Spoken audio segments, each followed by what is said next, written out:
Welcome to my video update on the development progress for the Steam VR simulation of the 1851 Great Exhibition. We start this update outside the western entrance to the Crystal Palace. Passing through the entrance, we pass the model of Liverpool Docks, the lighthouse lens, and the Sealy fountain to reach the first of the additions for this update.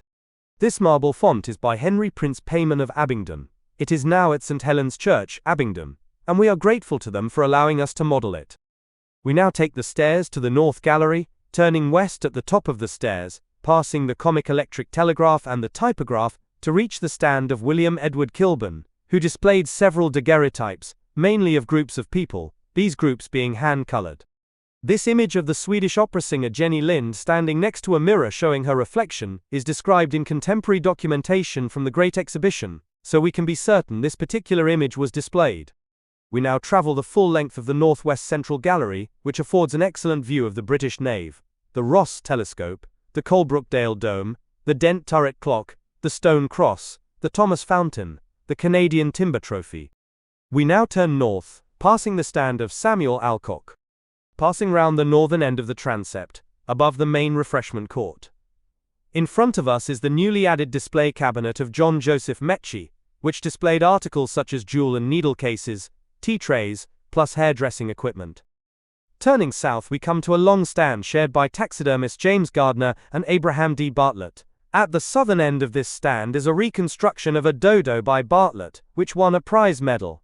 The model here is of a modern model by Iris Rubin, now in Hall 31 of the Vienna Natural History Museum. We now pass the model of Gulliver in Lilliput, and descend the stairs to the nave. In front of us is the area devoted to Switzerland. Here we have improved the drapes to better match this watercolor. Next to the statue of Dr. Goodall is the next addition for this update, an adding machine by V Schilt. Single digits can be added by depressing the respective lever, to a maximum count of 299. The machine is now in the collection of the Smithsonian's National Museum of American History. We cross back to the north side of the nave, and enter the section devoted to Rome. Partitions have been added to the rear of this section, to match detailed floor plans. Passing through the rear of the Rome section, we turn left to the next edition for this update. This is the Dying Gladiator by Professor Aristodemo Costoli of Florence. It is a copy of an antique Roman sculpture, which itself is believed to be a copy of a now-lost Greek piece from approximately 200 BC. The model here is of a plaster copy of the Roman version, which is now at the Statens Museum for Kunst Copenhagen. Nowadays the piece is known as the Dying Gaul, reflecting the modern understanding of the subject.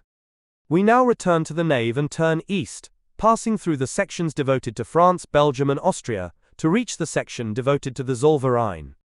We turn north into the section devoted to the Kingdom of Württemberg. Here we find the stuffed animals of Hermann Ploucquet of Stuttgart. The 6 images depicting the story of Reynard the fox have been replaced with photographs of the actual pieces displayed at the Great Exhibition. The popularity of these pieces resulted in the publication of a book in 1851 based on Plouquet's exhibits, The Comical Creatures of Württemberg. These images are displayed in the order they are represented in that book. They appear alongside a version of the story which has been simplified to accompany the illustrations of Plouquet's pieces.